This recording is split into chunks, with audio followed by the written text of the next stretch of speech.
Hello मेरे प्यारे बच्चों, welcome back to our YouTube channel motion biology. तो बच्चों चलिए स्टार्ट करते हैं एक नया चैप्टर नई एनर्जी के साथ। और आई होप आप सभी लोग अच्छे तरीके से पढ़ाई कर रहे होंगे।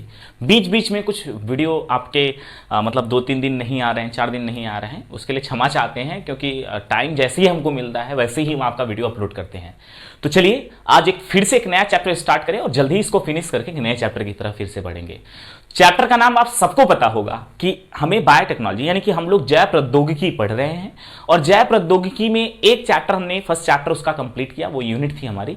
उस यूनिट में हमने फर्स्ट मतलब बायोटेक्नोलॉजी यानी जैव प्रौद्योगिकी यूनिट में हमने पहला चैप्टर कंप्लीट किया और हम दूसरा चैप्टर स्टार्ट करने जा रहे हैं। दूसरे चैप्टर का नाम है, चैप्टर नंबर 12 है ये, और चैप्टर का नाम है जैव प्रौद्योगिकी एवं उसके उपयोग, और इंग्लिश में बोलेंगे बायोटेक्नोलॉजी एंड इट्स एप्लीकेशन। यानी बच्चों आप सबको पता है कि हम प्रीवियस चैप्टर में हम लोगों ने क्या पढ़ा कि बायोटेक्नोलॉजी क्या होता है और वो किस प्रकार से उसको कैसे किया जाता है, जिसमें हम लोगों ने डीएनए को कट किया, उसको ऐड जो हमारा डिजायरेबल जीन था यानी वांछित जो जीन था, हम उसको बैक्टीरिया के अंदर या प्लांट सेल के अंदर या एनिमल सेल के अंदर ऐड किया। हमने पूरे के पूरे चैप्टर में केवल डीएनए को कट करके ऐड करने का प्रोसेस, डीएनए को अलग करने का प्रोसेस, डीएनए को कैसे इंसर्ट कराते हैं, और उसके बाद लास्ट में हम लोगों ने पीसीआर और वांछित जीन जो हम ऐड किए हैं उससे मिलने वाले प्रोटीन का शुद्धिकरण और कैसे ज्यादा से ज्यादा अमाउंट में बायोरिएक्टर विधि से हम प्राप्त कर सकते हैं, इन सभी टॉपिक के बारे में हम लोगों ने डिस्कस किया। याद आ रहा है ना? अच्छी बात है। और आप सबको भी पता होगा कि जो इन दोनों चैप्टर का जो नोट्स है वो टेलीग्राम चैनल पर पहुंच गया है। जितने भी नए विद्यार्थी यानी न्यू स्टूडेंट हैं उन लोगों से हम बताना चाहेंगे कि आपका टेलीग्राम चैनल पर एक मतलब चैनल है मोशन बायोलॉजी, और उसके बाद आप इतना सर्च करेंगे या फिर motion biology by Angad Yadav, जैसे ही सर्च करेंगे वैसे ही आप सभी लोगों को एक चैनल मिलेगा टेलीग्राम पर, जहां पर हमने बायोलॉजी के सारे नोट्स मैक्सिमम 11th के भी और 12th के हमने वहां पर अपलोड कर रखे हैं। बाकी जो बचे हैं वो भी हम जल्द ही आपको वहां पर प्रोवाइड करा देंगे। तो आप सभी लोग वहां से नोट्स बना लीजिए या फिर मेरे साथ ही नोट्स बनाते चलिए, क्योंकि अपना बनाया हुआ नोट्स काफी अच्छा होता है। और साथ में जितने भी विद्यार्थी मेडिकल एग्जाम अर्थात नीट एग्जाम की प्रिपरेशन कर रहे हैं उनको भी कोई डरने की जरूरत नहीं है।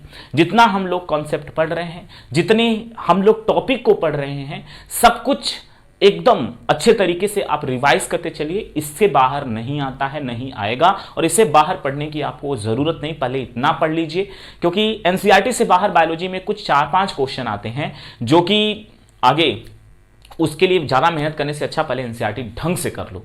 कम से कम एनसीईआरटी को 15-20 बार पढ़ना पड़ेगा बच्चों। डरिए नहीं, हमने जो बोला वो सही बात है। 15-20 बार का मतलब नहीं कि एक एक लाइन आप 15-20 बार पढ़ेंगे, नहीं। एक बार बढ़िया से पढ़िए, 2 बार बढ़िया से पढ़िए, उसके बाद जो चीजें इंपॉर्टेंट है हाईलाइट किए हैं आप लोग, वह सभी पॉइंट को आपको रिवाइज करना पड़ेगा। तभी आप एक माइंड मैप बना पाएंगे और उसको आंख बंद करके आप सोचिए कि इस चैप्टर में हमने क्या क्या पढ़ा, कौन सी इंपॉर्टेंट पॉइंट है। अगर ऐसा करेंगे ना बच्चों, गारंटी ले रहे हैं कि आप अगर नीट एग्जाम देने जाएंगे आपको सारे पॉइंट, आपको सारे क्वेश्चन आप हिट करके आएंगे, ये मेरी गारंटी है। ठीक है, क्योंकि आप पर्टिकुलर इस चैप्टर की बात करें, ये अगले एक हफ्ते जो भी 1 हफ्ते 10 दिन में ये चैप्टर जो स्टार्ट करने जा रहे हैं हम लोग, ये फिनिश हो जाएगा। और उसके बाद आप बायोटेक्नोलॉजी के पिछले वर्ष के 8 क्वेश्चन जो आए थे इसी चैप्टर से डायरेक्टली उठ के जो पढ़ाया गया उसी में से आप जरूर सॉल्व कर पाएंगे अगर अच्छे ढंग से आप लोगों ने पढ़ाई की है। तो चलिए स्टार्ट करें बिना देरी किए हुए, बिना बकवास किए हुए। हमारा चैप्टर का नाम है क्या, फिर से एक बार रिवाइज करते हैं, जैव प्रौद्योगिकी एवं उसके उपयोग। उससे पहले आप सभी लोग अपनी प्यारी सी बुक एनसीईआरटी अपने सामने रख लीजिए। दैट मीन्स कि हम लोगों ने पहले चैप्टर में कैसे करते हैं वो पढ़ा है, और इस चैप्टर में उसके एप्लीकेशन को पढ़ेंगे कि जब हम जीन इंसर्ट करा देते हैं तो उससे क्या क्या क्या क्या पॉसिबिलिटी है बायोटेक्नोलॉजी में, क्या क्या कर सकते हैं। तो बायोटेक्नोलॉजी में जो पॉसिबिलिटी है, सबसे पहले कि चिकित्सा के क्षेत्र में यानी कि हम मेडिकल के क्षेत्र में आगे जा सकते हैं, और उसके साथ ही हम खाद्य सुधार कर सकते हैं, भोजन में अपने सुधार कर सकते हैं। जैसे आप सबको पता है कि बहुत सारे ऐसे विकासशील देश हैं जहां पर जो पोषण की कमी हो जाती है, तो हम ऐसे अनाज को उत्पादित करें जिसमें पोषण की भरपूर मात्रा उपस्थित हो। कैसे होगा हम आगे बात करेंगे बच्चों। साथ ही हम जो कचरा निपटान है उसको, मतलब जो जल के अंदर या फिर वायु में, तो हम बायोटेक्नोलॉजी का प्रयोग करके हम कचरा निपटान भी कर सकते हैं। साथ में ऊर्जा के क्षेत्र में ज्यादा काम कर सकते हैं, क्योंकि ऊर्जा पर ही हमारे देश या किसी भी देश की इकोनॉमी अधिकतर जो है मतलब बेस्ड होती है। एनर्जी, चाहे वो फूड के लेवल पर हो, चाहे पेट्रोल डीजल के लेवल पर हो, तो कैसे हम उसको कर सकते हैं। और साथ में हम कुछ जेनेटिकली मॉडिफाइड ऑर्गेनिज्म की बात करेंगे, यानी कि हम ऐसे फसलों को बनाएंगे जहां पर हमारे लिए पोषण की मात्रा जो नॉर्मली फसल में होती है वो अगर नहीं है, तो हम ऐसे मॉडिफाइड फसल को बनाएंगे जिसमें हमारे लिए जो पोषण की मात्रा है वो भरपूर मात्रा में उपस्थित रहे। ठीक है, तो पॉसिबिलिटी इतनी है, हम एक एक करके देखेंगे। और एनसीईआरटी में एक पॉइंट भी दे रखा है कि अभी भी हमको जैव प्रौद्योगिकी के कितने फैक्टर पे काम करने हैं। तो मेनली बच्चों 3 फैक्टर पे काम कर रहे हैं, वो पॉइंट आपको एनसीईआरटी में हम दिखाएंगे। यहां पर ये पेज ओपन करेंगे आप लोग, सभी लोग अगर ओपन किए होंगे तो इस वाले पेज पर यहां पर लिखा होगा, यहां वाले पॉइंट पर देखेंगे सभी लोग, लिखा है कि जैव प्रौद्योगिकी की 3 विवेचनात्मक अनुसंधान क्षेत्र है, मतलब जिस पर हमें काम करने की जरूरत है। क ख ग करके 3 पॉइंट दिया है। क में दिया है उन्नत जीवों जैसे सूक्ष्म जीव या शुद्ध एंजाइम के रूप में सर्वोत्तम उत्प्रेरक का निर्माण करना। यानी हमें अभी भी जैव प्रौद्योगिकी में के द्वारा, यानी जैव प्रौद्योगिकी के क्षेत्र में ऐसे उत्प्रेरक को बनाना है जो सर्वाधिक कार्य कर सके, जो अच्छे उत्पाद को बना सके। ठीक है, पहला क्या था, हमने क्या बोला, 3 क्षेत्रों में हमें अधिक, जैव प्रौद्योगिकी के क्षेत्र में हमें 3 ऐसे प्लेस पे अधिक काम करना है। कौन कौन से? अच्छे उत्प्रेरक का निर्माण, अगर पहला पॉइंट बताएं तो अच्छे उत्प्रेरक का निर्माण। दूसरा, अगर उत्प्रेरक हम बना लिए हों तो हम एक ऐसा माध्यम तैयार करें जिससे उत्प्रेरक सही ढंग से काम कर सके। पहला क्या था, पहला पॉइंट कि हम जैव प्रौद्योगिकी के 3 क्षेत्रों पे अभी हमें काम करने की जरूरत है, वर्क करने की जरूरत है। पहला, अच्छे उत्प्रेरक का निर्माण कर सके जिससे हमारे वांछित जीन मिल सके अच्छे और शुद्ध रूप में। दूसरा, कि जो उत्प्रेरक हम बना रहे हैं उसके लिए एक ऐसा पर्यावरण मुहैया कराया जा सके अभियांत्रिकी द्वारा जिससे हमारा उत्प्रेरक सही ढंग से काम कर सके। ये दूसरा पॉइंट था। और तीसरा पॉइंट ये है अनुप्रवाह प्रक्रमण, हम लोग पढ़े हैं ना, जिसमें हम वांछित उत्पाद को क्या करते हैं, शुद्ध करते हैं। तो अनुप्रवाह प्रक्रमण को इस तरीके से, वही होगा ना, हाँ, प्रक्रमण है, सॉरी, प्रक्रमण, यानी अनुप्रवाह प्रक्रमण को हम ऐसे, मतलब इस प्रकार से और भी अच्छे से व्यवस्थित करें कि जो हमारा शुद्ध करने का जो प्रोसेस है जिसमें हमारा उत्पाद अधिक प्राप्त हो और वेस्ट कम निकले। ठीक है, वेस्ट पदार्थ कम निकले और हमारा उत्पाद अधिक से अधिक प्राप्त हो। तो ये 3 ऐसे पॉइंट थे बच्चों जिसपे अभी हमें जैव प्रौद्योगिकी पर काम करने की आवश्यकता है। ठीक है, ये हो गया, सबको समझ में आया ना? ठीक, अब बात करेंगे बच्चों, जो कि यहां से हमारा एक्चुअल चैप्टर स्टार्ट होता है। यहां के पहले, इससे पहले ये 3 पॉइंट अगर पूछ ले एग्जाम में तो बड़ी बात है, बट वैसे आपके बोर्ड एग्जाम के लिए सबसे इंपॉर्टेंट पॉइंट हम डिस्कस करने जा रहे हैं, जो कि एक हेडिंग भी होगी आपके बुक में, कृषि में जैव प्रौद्योगिकी का उपयोग। यानी हम सभी को पता है कि आज बहुत सारे ऐसे देश हैं, या बहुत सारे ऐसे देश के ऐसे भी बहुत सारे लोग हैं जिनको सही भोजन, पेट भर भोजन ही नहीं मिल पा रहा, पोषण युक्त भोजन की बात ही दूर है। खास करके अगर हम इंडिया की बात करें तो भारत में भी कुछ ऐसे स्थान है जहां पर या कुछ ऐसे लोग हैं जहां जिनको भोजन सही तरीके से नहीं मिल पाता है। क्यों? क्योंकि बढ़ती हुई जनसंख्या हमारे देश की, चाइना की, भारत की और भी अन्य देशों की जो बढ़ती हुई जनसंख्या है, एक खाद्य के क्षेत्र में यानी भोजन के क्षेत्र में एक बहुत बड़ी समस्या है। हम सभी को पता है बच्चों कि हमें जीने के लिए हमें एक एनर्जी, यानी हमें भोजन की आवश्यकता होगी, और वो मतलब जो एनर्जी चाहिए, जो पोषण चाहिए हमारे शरीर को, हमें वो भोजन से ही मिल सकता है। तो इतनी जनसंख्या बढ़ रही है, क्षेत्रफल नहीं बढ़ रहा है, तो भोजन को किस प्रकार से उगाया जा सके, मतलब भोजन उगाया नहीं जा सकता, मतलब फसलों को उगाया जा सके जिससे अच्छे भोजन हमें प्राप्त हो सके। ठीक है, तो जैव प्रौद्योगिकी का प्रयोग हम फसलों के निर्माण में कैसे कर सकते हैं या अच्छे फसल उत्पादन में कैसे कर सकते हैं, तो इसकी तीन संभावनाएं बनती हैं। सबसे पहला कि मतलब कृषि, कौन कौन सी कृषि हो सकती है, तो सबसे पहला है कि कृषि रसायन आधारित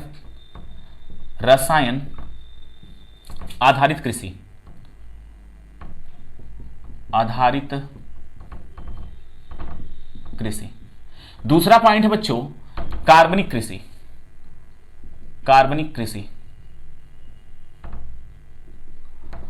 और तीसरा पॉइंट है आनुवंशिक निर्मित यानी कि जेनेटिकली मॉडिफाइड क्रॉप यानी जेनेटिकली मॉडिफाइड क्रॉप आधारित कृषि।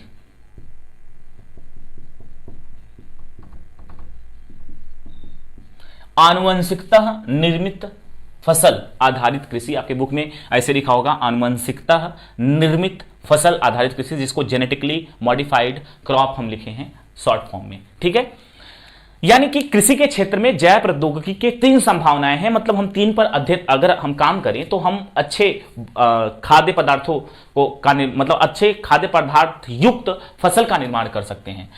कृषि रसायन आधारित कृषि, मतलब हमें पता है कि हम जो भी खेती करते हैं, ठीक है, जो किसान होते हैं जो खेती करते हैं उनमें मतलब जो रसायन हम लोग बाहर से छिड़कते हैं ताकि हमारी फसल जो है अच्छी हो, अत्यधिक उपज हो।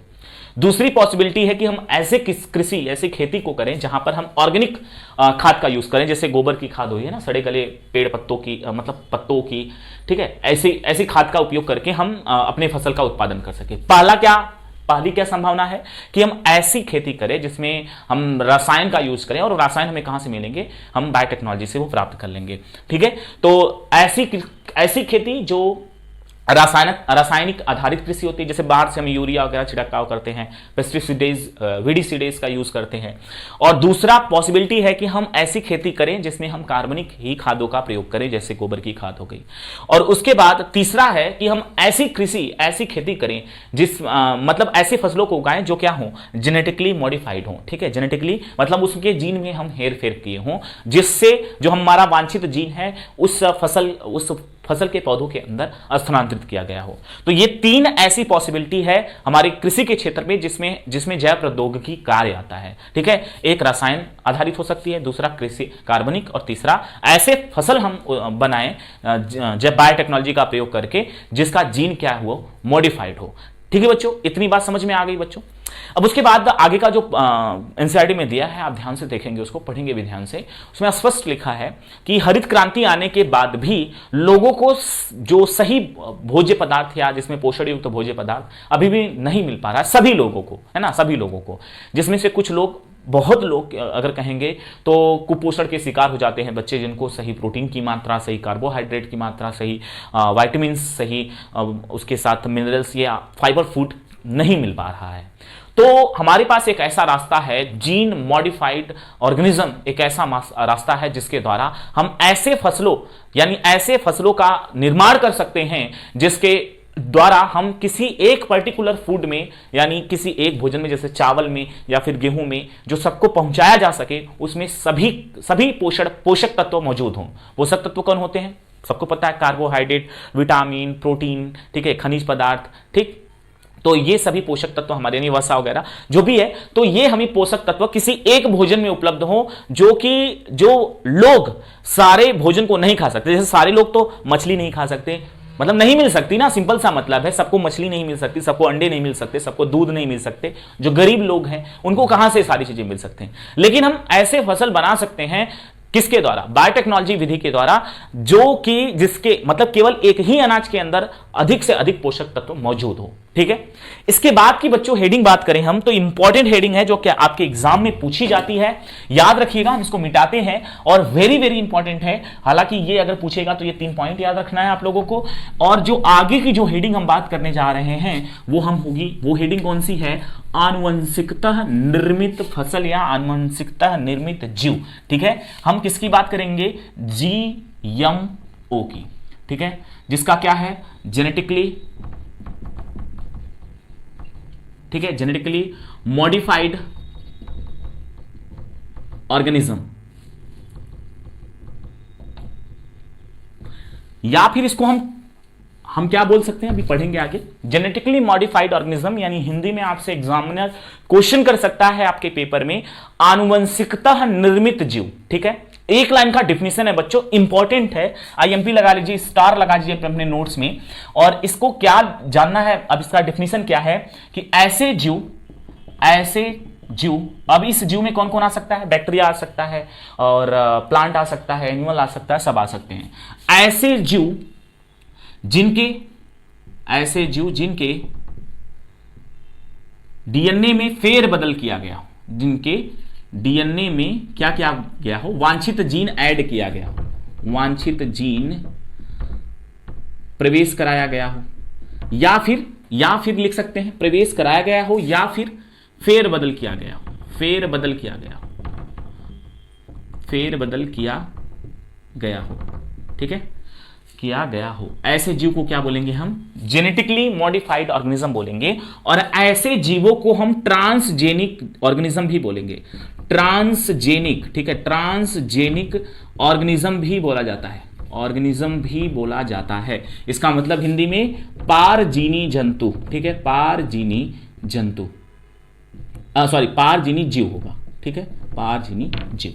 मेरी बात ध्यान से समझेंगे बच्चों, ये डिफिनीशन काफी ज्यादा इंपॉर्टेंट है, मेरी राइटिंग बड़ी गड़बड़ है लेकिन समझ सकते हैं आप लोग। हाँ, जेनेटिकली मॉडिफाइड ऑर्गेनिज्म की बात करें, आपको अगर ये क्वेश्चन आ जाए आपके बोर्ड एग्जाम में, स्पष्ट एकदम एक लाइन का डिफिनीशन लिखना है, ऐसे जीव जिनके डीएनए में या जिनके जीनोम में, ऐसे लिख सकते हैं, ठीक है, या जिनके आनुवंशिक पदार्थ में, बेटर होगा आप आनुवंशिक पदार्थ लिखेंगे, ऐसे जीव जिनके आनुवंशिक पदार्थ क्या है, डीएनए अधिकतर होता है, तो ऐसे जीव जिनके आनुवंशिक पदार्थ में वांछित जीन प्रवेश कराया गया हो या फिर जीन में फेरबदल किया गया हो या डीएनए में फेरबदल किया गया हो, ऐसे जीव को क्या बोलेंगे? GMO, genetically modified organism. Simple है। और ऐसे जीवों को हम दूसरे नाम से भी जानते हैं बच्चों, ट्रांसजेनिक ऑर्गेनिज्म, यानी पारजीनी जंतु। पारजीनी जंतु मतलब जिनके डीएनए में, सॉरी पारजीनी जीव, ठीक है, पारजीनी जीव, अर्थात ऐसे जीव जिसके हमने उनके आनुवंशिक पदार्थ में फेरबदल कर दिए हैं, उसको हम क्या बोलेंगे? पारजीनी जीव। मेनली बच्चों ये होता तो 3-4 टाइप्स का, लेकिन मेनली हम पढ़ते हैं 2। अगर आपसे पूछे, कभी कभी एग्जामिनर क्वेश्चन कर देता है जीएमओ या जीन मॉडिफाइड प्लांट, या फिर आपसे क्वेश्चन कर ले जीन मॉडिफाइड एनिमल, ठीक है, एनिमल या हाँ एनिमल लिख लेते हैं, ठीक, एनिमल पूरा लिख लेते हैं, एनिमल या प्लांट। ये अगर क्वेश्चन पूछ ले, यानी कि जीन मॉडिफाइड प्लांट, या आपसे क्वेश्चन पूछ ले जीन मॉडिफाइड एनिमल, ठीक है, यानी आनुवंशिकता निर्मित पौधे या फिर आनुवंशिकता निर्मित जंतु, इसका भी डिफिनीशन सेम है। अगर प्लांट पूछा है तो प्लांट के बारे में लिखेंगे, एनिमल पूछा है तो एनिमल के बारे में। फिर से मेरी बात ध्यान से सुन लीजिए बच्चों, हमने क्या बोला, एक सिंपल सा, एग्जामिनर कभी कभी ये क्वेश्चन ना पूछ के ये क्या पूछता है कि आप बताइए जीएमपी यानी जेनेटिकली मॉडिफाइड प्लांट क्या है, यानी कि जेनेटिकली आनुवंशिकता निर्मित पौधे क्या है, या जेनेटिकली मॉडिफाइड एनिमल यानी आनुवंशिकता निर्मित जंतु क्या है। दोनों का सेम डिफिनीशन है, लेकिन थोड़ा सा अंतर है, वहां पर बताएंगे क्या है। ऐसे अगर पौधा पूछा है तो ऐसे पौधे जिनके आनुवंशिक पदार्थ में फेरबदल किया गया हो, उस या जिनके आनुवंशिक पदार्थ में वांछित जीन ऐड किया गया हो, ऐसे पौधे को हम क्या बोलते हैं? जेनेटिकली मॉडिफाइड प्लांट कहते हैं। और यदि आपसे एनिमल के बारे में पूछा है तो ऐसे लिखेंगे, ऐसे जंतु जिनके आनुवंशिक पदार्थ में फेरबदल किया गया हो या फिर उनके डीएनए में फेरबदल किया या वांछित जीन को ऐड किया गया हो, उस ऐसे जंतु को क्या बोलेंगे? जेनेटिकली मॉडिफाइड जंतु कहेंगे। सिंपल है ना। अगर यहीं पर पारजीनी, यहां पर लिख दे पारजीनी जंतु या पारजीनी पौधे, तब भी डिफिनीशन क्या होगा? सेम होगा बच्चों। डिफिनीशन क्या होगा? सेम होगा, क्योंकि जीएमओ को पारजीनी जीव भी, यानी जीएमओ को क्या कहते हैं? पारजीनी जीव भी कहते हैं। अगर आपसे पूछ ले पारजीनी पौधे, तो आप लिखेंगे ऐसे पौधे जिनके डीएनए में फेरबदल किया गया हो। अगर एनिमल पूछा है तो ऐसे एनिमल जिनके, तो ये सारे पॉइंट रहे। और ये स्टार लगा लीजिए, कई बार ये नाम देके पूछ लेता है, कई बार जीएमओ पूछ लेता है, कई बार जीएम प्लांट या फिर पारजीनी पौधे या पारजीनी जंतु पूछ लेता है। और ये हर बार का 1 नंबर मतलब 2 नंबर का क्वेश्चन बनता है आपके बोर्ड एग्जाम में। और यहां से क्वेश्चन, इसका फुल फॉर्म जो होता है, ये कई बार मेडिकल एग्जाम या नीट एग्जाम में पूछा भी गया है बच्चों। तो ये रहे हमारे आज की क्लास का जो भी सिस्टम था, मतलब जितना भी हम लोगों ने पढ़ा उसको बड़े ध्यान से आप लोग एक बार और रिवाइज करेंगे, है ना। और आगे पढ़ा दें, बताइए आगे पढ़ा दें? चलिए पढ़ा देते हैं, ठीक है, मिटा दें इसको, चलिए आगे पढ़ा देते हैं। चलिए एक और हेडिंग पढ़ लेते हैं। इसमें पढ़ेंगे हम जेनेटिकली मॉडिफाइड क्रॉप के बारे में पढ़ रहे हैं, फसल के बारे में, तो हम क्रॉप के बारे में पढ़ेंगे, जेनेटिकली मॉडिफाइड प्लांट के बारे में पढ़ लेते हैं, ठीक है। जेनेटिकली मॉडिफाइड ऑर्गेनिज्म की बात करें तो हम ऐसे, मतलब क्या हम पौधों के अंदर जीन की फेरबदल कर देंगे है, पौधों के डीएनए में, यानी पौधे का जो आनुवंशिक पदार्थ डीएनए है उसके जीन में हम वांछित जीन ऐड कर दें, जो हमें चाहिए वो जीन ऐड करके हम वांछित उत्पाद उससे प्राप्त कर सकते हैं। तो क्या क्या पॉसिबिलिटी है, यानी पौधों के अंदर, मेरी बात ध्यान से सुनिए, हमने क्या बोला, पौधों के अंदर हम डीएनए को ऐड करके क्या क्या पॉसिबिलिटी बना सकते हैं, या जिससे हमारा जो समस्या है भोजन का, ठीक है, वो सही हो सके। ठीक है, यानी ऐसे जेनेटिकली मॉडिफाइड प्लांट, यानी हम ऐसे पौधों को, मतलब किस प्रकार के पौधों को हम बनाते हैं या बना सकते हैं जैव प्रौद्योगिकी द्वारा, जिससे जो आज लोगों को, यानी बहुत सारे लोगों को जो भोजन नहीं मिल पा रहा है वो भोजन मिल सके। क्या क्या पॉसिबिलिटी है, तो इसकी कुछ 5 पॉसिबिलिटी है। क्या क्या कर सकते हैं हम प्लांट के अंदर जिससे खाद्य सुधार हो सकता है, यानी हमारी फसल अच्छी हो सकती है। पहला तो क्या कि ऐसे पौधों का निर्माण किया जा सके जो ठंडा जहां पर अधिक ठंडी पड़ती है वहां पर भी उग सके, अधिक सूखा जहां पड़ता है वहां भी उग सके, अधिक लवड़ी क्षेत्र पर जहां अधिक लवड़ पाया जाता है वहां भी उग सके, अधिक टेम्परेचर जहां पर होता है वहां भी उग सके। मतलब बच्चों कुछ ऐसे प्लेस है जहां अधिक ठंडी होती है और वहां पे कुछ ही प्लांट हो पाते हैं, सभी प्लांट नहीं हो पाते हैं। तो हम जो प्लांट नहीं हो पाते, जैसे गेहूं की, ऐसे कुछ ऐसे क्षेत्र जैसे मान लेते हैं गेहूं वहां नहीं हो रहा है, तो हम ऐसे गेहूं के सीड को तैयार करें, किस द्वारा, किस विधि द्वारा, जेनेटिकली मॉडिफाइड, यानी कि वांछित जीन की फेरबदल करके, जो ऐसे प्लेस जहां पर गेहूं की पैदावार नहीं हो रही थी वहां पर भी हो, धान की पैदावार जहां नहीं हो रही थी वहां पर भी हो। मेरी बात समझ रहे हैं कि नहीं समझ रहे हैं? यानी कि हम ऐसे पौधों का निर्माण करें। पहली पॉसिबिलिटी क्या है, हम ऐसे पौधों का निर्माण कर ले जहां जो कि अधिक ठंडे वाले क्षेत्र में भी हो सके, अधिक सूखा पड़ रहा है वहां पर भी हो सके, अधिक लवड़ी क्षेत्र में भी हो सके, अधिक टेम्परेचर को भी वो सहन कर सके वहां पर भी हो सके। ठीक है, क्योंकि हमारा क्षेत्रफल नहीं बढ़ रहा है, जनसंख्या बढ़ रही है और सबको भोजन चाहिए, तो ऐसे कुछ ऐसे प्लेस है जहां पर सभी फसल नहीं उगते हैं, तो ऐसे फसलों का हम निर्माण करेंगे जो कि हर जगह पर उग सके। दूसरा क्या है, यानी कि जीएमओ विधि द्वारा हम ऐसे पौधों को बना सकते हैं, यानी ऐसे पौधों को बना सकते हैं जो कि रासायनिक उत्पादों पे कम निर्भर रहे। रासायनिक कीटनाशक, रासायनिक पीड़कनाशक या रासायनिक पदार्थों पे पीड़कनाशक पर कम निर्भर रहे। ठीक है, कम निर्भर रहे। ठीक है, आप सबको पता है, अगर आप के घर, आप जितने भी स्टूडेंट हैं जो खेतों में अगर काम किए होंगे, सबको पता है कि जब फसल को बोया जाता है तो कीड़े लग जाते हैं, है ना, कीड़े लग जाते हैं, फसल को नष्ट कर देते हैं, या फिर रसायन चाहिए होता है, जैसे यूरिया चाहिए होता है और भी बाहर से जिंक वगैरह सब कुछ चाहिए होता है। तो ऐसे फसलों का हम निर्माण कर सकें, यानी जीएमओ के द्वारा, यानी जेनेटिकली मॉडिफाइड ऑर्गेनिज्म के द्वारा ऐसे फसलों को हम बनाएं जिसके अंदर जिसको बाहर से हम पीड़कनाशकों या अधिक रसायन देने की जरूरत नहीं। रसायन तो देंगे हम, लेकिन अधिक रसायन न दें। ठीक है, तो ऐसे फसल, क्योंकि बहुत ही कॉस्टली होता है, रसायन बहुत ही महंगा होता है, सभी किसान इसको अफोर्ड नहीं कर सकते, जो गरीब कैटेगरीज के किसान हैं, तो वो सभी रसायन को फसलों को नहीं दे पाते, जिनकी उनकी फसल जो है कमजोर हो जाती है। ठीक है, तो हम जेनेटिकली मॉडिफाइड ऑर्गेनिज्म विधि द्वारा ऐसे फसलों का निर्माण करें जो कि क्या हो, वो कम से कम रसायन या कम से कम पीड़कनाशक का हम उसका मतलब उसको जरूरत हो। ठीक है बच्चों, तीसरी पॉसिबिलिटी क्या है कि कटाई के बाद ऐसे फसल बनाए कि जो हमारा मतलब ऐसे प्लांट को, ऐसे फसलों को का निर्माण किया जाए जो कि कटाई के बाद जो अन्न का नुकसान होता है वो कम हो। ठीक है, अन्न का जो नुकसान होता है वो क्या हो बच्चों, कम हो। आप सबको पता है आज बहुत बड़ी बड़ी मशीनें, हार्वेस्टर मशीनें हैं, जब वो चलती हैं तो अगर कमजोर होंगी, जैसे अभी गेहूं की कटाई होने वाली है, बहुत सारे अनाज हमारे जो हैं वो खेतों में ही रह जाते हैं। तो अगर हम जेनेटिकली मॉडिफाइड ऐसे गेहूं की भी मतलब प्लांट को तैयार करें जो कि आसानी से उसके जो दाने हैं वो जमीन पे ना गिरे कटाई के समय में, तो उससे क्या होगा कि हमारा प्रोडक्शन बढ़ जाएगा और लोगों को भोजन सही सलामत मतलब अधिक मिलने लगेगा। तो कटाई से के बाद अन्न का अधिक नुकसान जो है वो ना हो। ठीक है, का अन्य नुकसान क्या हो, कम से कम हो। तो ऐसे हम प्लांट का निर्माण करेंगे।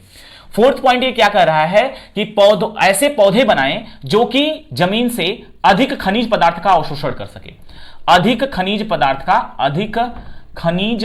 का अवशोषण करे। अवशोषण करे, ठीक है, अधिक खनिज पदार्थ का अवशोषण कर सके, ठीक है, यानी कि ऐसे जीएमओ प्लांट को बनाए जो अधिक से अधिक खनिज पदार्थ अवशोषित कर सके, अपने पास स्टोर करके रख सके, जिससे बार बार हमें यूरिया, डाई ये सब देने की जरूरत ना हो, बार बार रसायन देने की जरूरत ना हो। मतलब समझ रहे हैं ना, जैसे होता क्या कि हम फसल की बुआई करते हैं तो जब वो पीला पड़ने लगता है, हम बाहर से दवा लेकर आते हैं, डालते हैं, बाहर से लाके यूरिया डाई डालते हैं। तो हम ऐसे प्लांट बना दें जो एक बार क्योंकि यूरिया डालने के बाद ना तो बहुत सारी यूरिया खेतों से उड़ जाती है, ठीक है, आसमान में उड़ जाती है। तो ऐसे सिचुएशन में जैसे यूरिया में नाइट्रोजन होता है, नाइट्रोजन उड़ जाता है, तो अगर ऐसे फसल होंगे जो ज्यादा से ज्यादा नाइट्रोजन को अपने पास अब्सॉर्ब करके रख लेंगे, तो हमें बार बार जो है नाइट्रोजन देने की जरूरत बाहर से नहीं होगी। पांचवी पॉसिबिलिटी क्या है बच्चों कि हम ऐसे फसल बनाएं जिसके अन्न में, ठीक है, जिसके अन्न में क्या हो, यानी जो जो खाद्य पदार्थ उससे निकल रहा है, उस खाद्य पदार्थों में क्या उपस्थित हो, पोषण स्तर की वृद्धि कर दे हम, ठीक है, पोषण स्तर की वृद्धि करें, ठीक है। इसका एक एग्जाम्पल भी दिया है एनसीईआरटी में, क्या, गोल्डन राइस, ठीक है, गोल्डन राइस, ठीक है, गोल्डन राइस यानी सुनहरा धान, ठीक है, सुनहरा धान। ठीक, हमने एक बार अभी अभी डिस्कस किया है कि लोगों को पोषण की कमी हो रही है। जैसे हमने कहा कि अगर गेहूं यानी रोटी खाने से या चावल खाने से लोगों को अधिक से अधिक पोषण पदार्थ मिल जाए, तो ये कैसे पॉसिबल हो सकता है, ये हमें बायोटेक्नोलॉजी के विधि से पॉसिबल हो सकता है। यानी जैव प्रौद्योगिकी के प्रोसेस में हम क्या कर सकते हैं कि ऐसे प्लांट बना सकते हैं जिसके डीएनए के पास, क्योंकि डीएनए पर ही सारी इंफॉर्मेशन होती है, उसके डीएनए में कुछ ऐसे जीन ऐड कर दें जो अधिक से अधिक पोषक तत्वों को एक ही अन्न के अंदर उपस्थित हो जाए, अधिक से अधिक पोषक तत्व। जैसे में कोई एग्जांपल दिया गया है, बायोटेक्नोलॉजी विधि द्वारा गोल्डन राइस बनाया गया है जिसमें विटामिन ए पाया जाता है, ठीक है, विटामिन ए पाया जाता है। विटामिन ए जो होता है, इसकी वजह से जो है उस धान, उस चावल का जो रंग होता है वो कैसा होता है, सोने के मतलब पीले रंग का होता है हल्का, इसलिए उसको गोल्डन राइस या हम क्या बोलते हैं, सुनहरा धान, ठीक है, या सुनहरा चावल कहा जाता है, ठीक है। विटामिन ए की वजह से, ठीक है, विटामिन ए की वजह से वो किस कलर का हो जाता है, गोल्डन कलर का हो जाता है।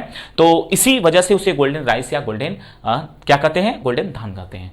तो ये क्या हो सकता है, यानी आपसे कई बार जो है गोल्डन राइस के बारे में एग्जाम में क्वेश्चन पूछा है, क्योंकि एक शब्द दिया है एनसीईआरटी ने और हो सकता है हेडिंग के तौर पर पूछ ले। अगर हेडिंग के तौर पर अगर गोल्डन धान आपसे पूछे तो आप साफ साफ लिखेंगे ऐसा धान, ठीक है, ऐसा धान जो जेनेटिकली मॉडिफाइड किया गया हो, जिसके अंदर यानी ऐसा धान जो जेनेटिकली मॉडिफाइड करके हम उसमें विटामिन ए की, ठीक है, विटामिन ए का जीन हम उसमें ऐड कराए गए, मतलब उसमें ऐड किया गया हो, जिससे जो धान हो वो विटामिन ए, जो धान से जो चावल मिले हमको वो विटामिन ए प्रोड्यूस करने लगे। मेरी बात ध्यान से समझिए, ये गोल्डन राइस यानी जो नॉर्मल चावल होते हैं उसमें विटामिन ए नहीं होता। हम सबको पता है कि चावल में अधिकतर विटामिन बी मिलता है। अब हम ये चाह रहे हैं कि लोगों को विटामिन ए मतलब चावल के माध्यम से मिलने लगे, क्योंकि विटामिन ए क्या करता है सबको पता है ना, उसकी कमी से रतौंधी रोग हो जाता है और नाइट ब्लाइंडनेस बहुत सारे लोगों को हुआ है। और साइंटिस्ट सोच रहे हैं कि हम चावल सबको मिल जाता है, नॉर्मली खाने को चावल सबको मिल जाता है, यदि ऐसे चावल को बना दिया जाए जिसके अंदर विटामिन ए हो, तो केवल चावल खाने से विटामिन ए उनको मिल सकता है, ठीक है, उनको गाजर या पालक या अन्य प्रोडक्ट को खाने की जरूरत नहीं होगी। तो ऐसे मतलब धान को बनाया गया जिसके अंदर विटामिन ए का जीन यानी वांछित जीन ऐड कर दिया गया। जब वांछित जीन ऐड किया गया तो जो धान था, जो धान में जो सीड लगी उसके पास विटामिन ए, जो विटामिन ए होता है वो मौजूद था, ठीक है। इस और विटामिन ए की वजह से उसका रंग सुनहरे रंग का हो गया, गोल्डन रंग का हो गया, इसलिए इसको क्या बोला जाता है, गोल्डन राइस या गोल्डन पैडी भी बोल सकते हैं, यानी सुनहरा धान कहते हैं, ठीक है। अगर ये एग्जाम में पूछे सुनहरा धान किसे कहते हैं तो आप एकदम निसंकोच होकर लिखिएगा ऐसा धान जिसमें विटामिन ए का जीन ऐड किया गया हो और चावल के अंदर विटामिन ए की मात्रा उपस्थित हो, ऐसे धान को क्या बोलते हैं, गोल्डन राइस, ये सुनहरे रंग का हो जाता है, ठीक है। तो बच्चों आज की क्लास यहीं पर समाप्त करेंगे। आज हम लोगों ने बहुत सारी बातों को डिस्कस किया है और साथ में आपको यह भी बता दें कि आप एनसीईआरटी जरूर पढ़िएगा, नोट्स बना लीजिएगा, टेलीग्राम पे हैं या फिर मेरे साथ ही यहीं से बनाते चलिए आप लोग, जिससे रिवाइज करते चलेंगे। ये चैप्टर काफी इंपॉर्टेंट है और 10 नंबर का वेटेज रखता है आपके बोर्ड एग्जाम में। और आज की क्लास का सबसे इंपॉर्टेंट पॉइंट जो हमने पढ़ा जीएमओ था, ठीक है, और हमने ये भी जो पॉइंट पढ़ा कि जीएमओ के द्वारा जो फसल बना सकते हैं कौन कौन सी पॉसिबिलिटी है, 5 पॉसिबिलिटी हम लोगों ने देखा अच्छे तरीके से और हम आई होप सो कि आप लोगों को बहुत अच्छे से समझ में आया हो। अगर कहीं पे कंफ्यूजन है बच्चों तो कमेंट बॉक्स में जरूर बताएंगे।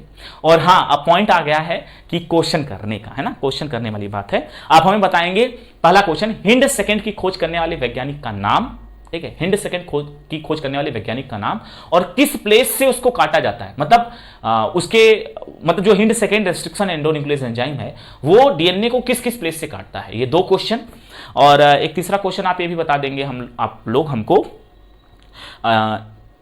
पैलिंड्रोमिक सीक्वेंस क्या है, ठीक है, पैलिंड्रोमिक सीक्वेंस क्या है।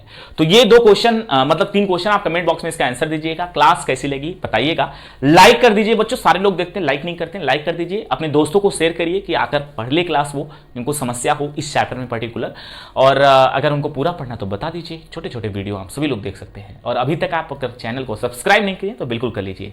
मिलेंगे बच्चों नेक्स्ट क्लास में नई टॉपिक के साथ, नए कॉन्सेप्ट के साथ। Thank you so much, thanks for watching all of you my dear student.